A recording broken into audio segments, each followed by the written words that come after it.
This next progression is in the key of A minor, and it also uses the sharp 6th and sharp 7th from melodic minor, as well as a flat 5th as accidentals.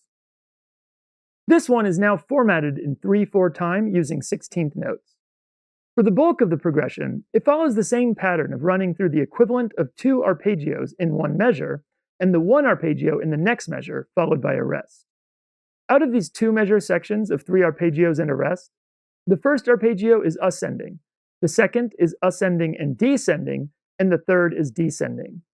The exercises for this progression are segmented into these 2-measure groupings.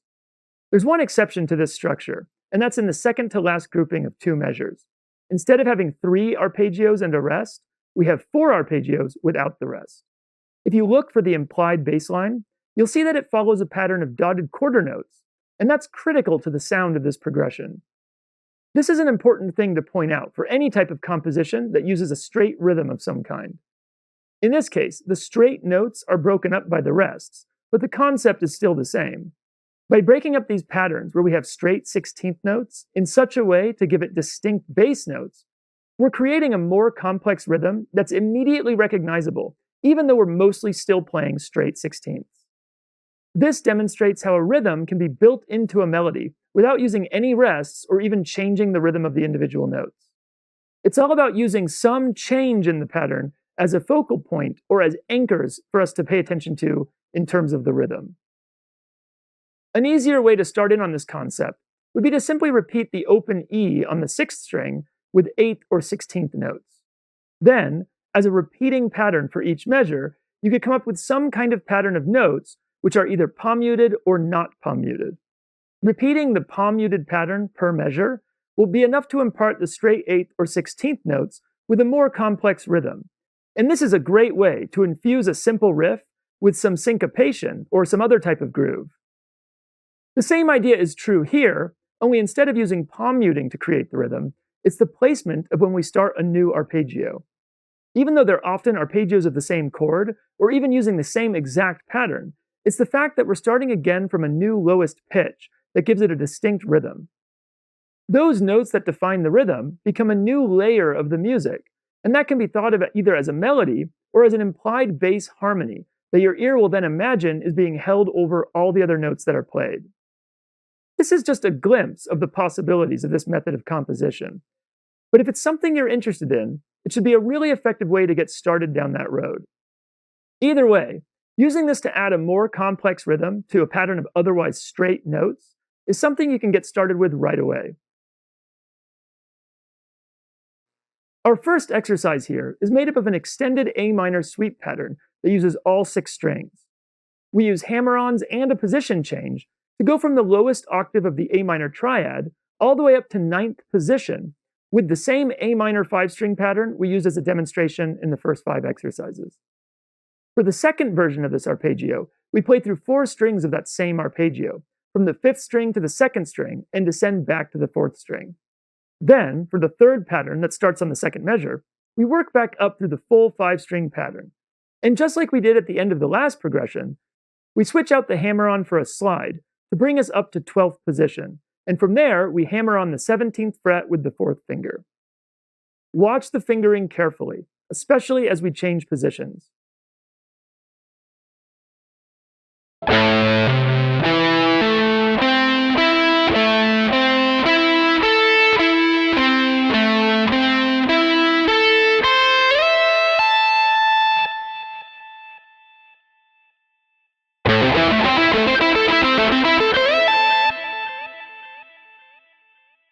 For this next part, we're now playing an identical pattern in D minor.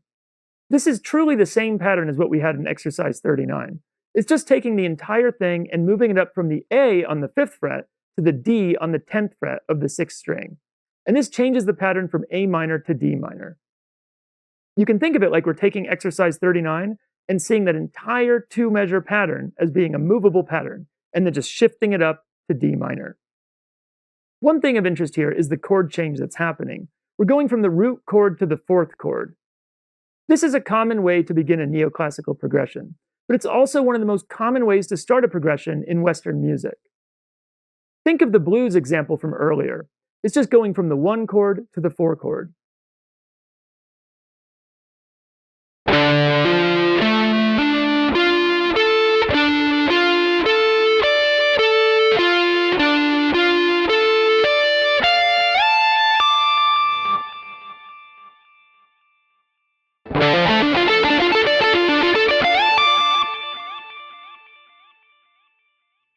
Speaking of the blues, this next part moves to the fifth chord of the key, making the progression a 1-4-5 so far. Here, we're again taking that same overall pattern from the previous two exercises, only now we've changed it to major and changed the second arpeggio to an E7. So this part goes E to E7 and back to E. Notice how we use the seventh as the second implied bass note of this section. Also, notice how we're replacing the root E with the seventh, a D, for the bass note of the second arpeggio. And this allows us to keep the structure of the pattern as similar as possible to the first two parts. Since E minor is the fifth chord of A minor, the E major chord is putting a square in the harmonic minor scale. And so the E7 would be the dominant seventh chord of A minor. Also, as we talked about before, in this case, the E7 would share three notes with the B diminished seventh, and that's the diminished seventh chord of A harmonic minor. And that makes them ripe for substitution or as a transition. Bear in mind that one of the most dissonant intervals in Western music is the tritone, which can also be looked at as a flat fifth. The diminished seventh arpeggio contains two tritones, giving a very powerful dissonance that begs for resolution. The dominant seventh has just one of those two tritones, having both a perfect fifth and a tritone that encompasses the seventh. So when we move from a diminished seventh to the dominant seventh found in the same harmonic minor scale, we're resolving one of the two tritones. Going the other way, we're bringing in more tension. Anytime you have a dominant seventh chord and want a little more dissonance, you can substitute a diminished seventh in its place.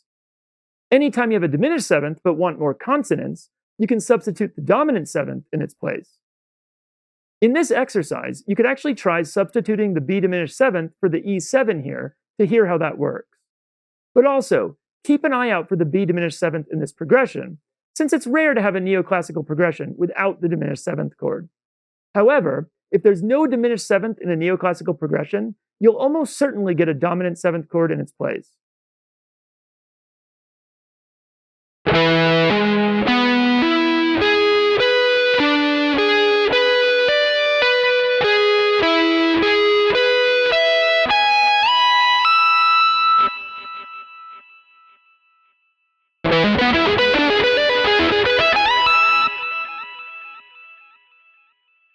For this pattern, we go back to the same extended A minor pattern from exercise 39. It's a little different this time though, as we change the last arpeggio to an A minor 7. We hammer on the 7th on the 3rd string, and by having that extra note in there, it causes us to end the arpeggio earlier, so we're no longer doing the slide and hammer on up to the 17th fret. Now we're ending the pattern with a hammer on to the 12th fret instead. Notice how on this 7th chord, like the E7 from the previous exercise, we're omitting the lowest octave of the root note and replacing it with the low octave of the 7th. This emphasizes the 7th as the bass note by keeping it fairly separated and lower in pitch than the next note of the pattern. The effect of changing to the 7th in the bass line and at this part is very distinctive and is a great example of how these implied bass lines can work.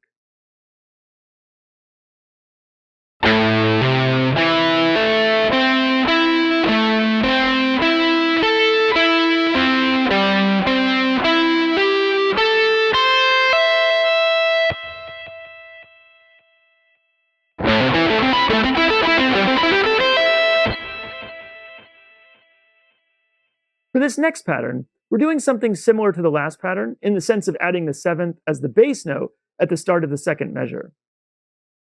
However, this time we're starting with an F chord, and instead of changing to F7, we're switching to an F sharp diminished 7. Now we have the root note of the chord going up by a half step, from F to F sharp. And for this composition, it was important to mirror the walking down in the bass line of the last section. But it's actually more interesting than that. First of all, the 7th of F is the same note as the 7th of F sharp diminished 7th. That's because a diminished 7th chord uses a double flatted 7th, and F sharp is one half step higher than F. If you're not exactly sure of that terminology, think of it this way. In an F7 chord, or in just a standard 7th major chord, the 7th is a minor 7th interval. And that would be, if we walk down to it, that would be one whole step down from the root. So in a diminished 7th, instead of having a minor 7th interval from the root, we have a double flatted 7th. Now, a double flatted 7th is a minor 7th interval but down one more half step. So instead of being a whole step down from the root, it's a whole step and a half step down from the root. If we keep the seventh in the same place, but we change the root from F to F sharp, then what was a minor seventh interval is now a half step smaller because an F sharp is a half step higher, right? It's a half step closer to that seventh.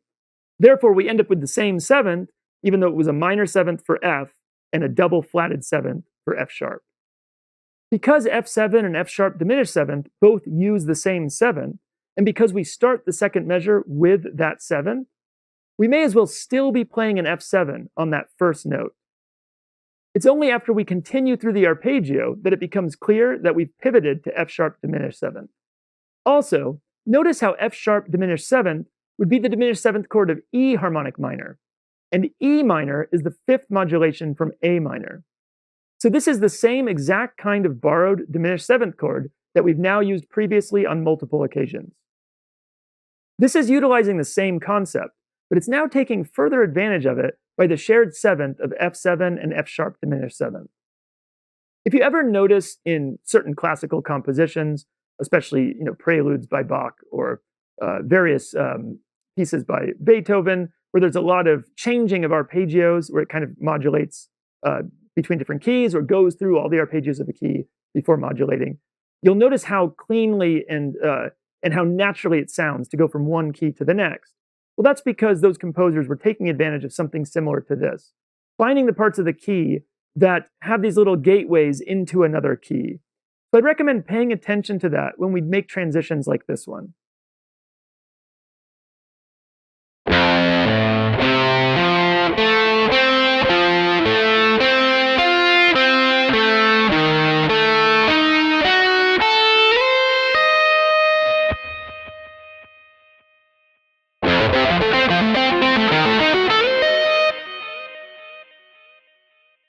This next section is the part I mentioned at the beginning, where we change up the overall pattern. Now we'll be playing 4 arpeggios instead of playing 3 arpeggios with a rest. This type of change to the structure in a composition like this almost serves the same purpose as a bridge does in popular music. You can hear how it makes things more interesting as it leads us to the last section. Because the last section of this progression is identical to the first, this can also be thought of as something like a turnaround. Here we go from A minor to B diminished seventh to A minor to E. Notice that the B diminished seventh is actually missing its root note since we never play a B note. The reason why we're labeling it as a B diminished seventh and not a G sharp diminished is simply because B diminished is the naturally occurring diminished chord in the key of A minor. We only get the G sharp, the seventh of B diminished seventh, when changing A natural minor to A harmonic minor. So to keep things clean and comprehensible, it's better to write it as the expected diminished seventh chord that matches the naturally occurring diminished chord in the natural key. There are more complex contextual and harmonic reasons of why it is a B diminished seventh chord, but we don't really need to get into that right now.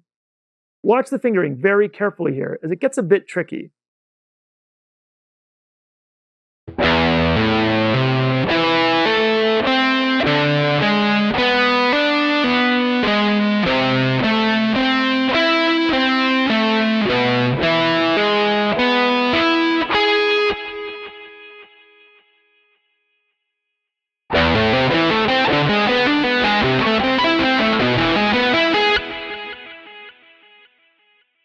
As I just mentioned, the last section of this progression is identical to the first section. There's no need to go over it again. So once you've gotten comfortable with all the parts, you can put it all together for the complete progression. Because we're using rests at the end of almost every section, you won't have to worry so much about dialing in all those transitions. Hopefully that'll be a nice break for you.